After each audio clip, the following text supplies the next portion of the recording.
Good afternoon. Papakita ko nyo lang sa inyo ang peace lily kung paano to alagaan. Tingnan nyo. Bigla silang namulaklak o. So yan, dinidilig ko yan ng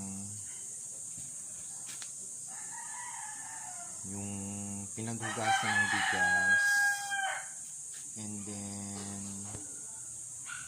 kunting fertilizer, yung pamulaklak na fertilizer. So everyday in the morning kailangan diligan siya. So yan. So ito, tingnan mo. Ayan, meron pa siya.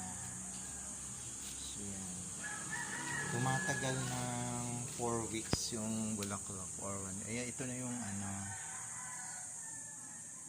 magwa 1 month na to. So nag green na siya. So yan, ang ganda no.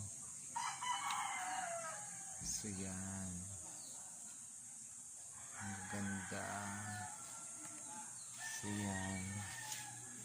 And then pag may mga katulad nito, kailangan i-prune na to. Tatanggalin na natin yung mamaya yung mga leaves na hindi na kailangan pinuputol yan. Diba? Ganda. Please like and subscribe.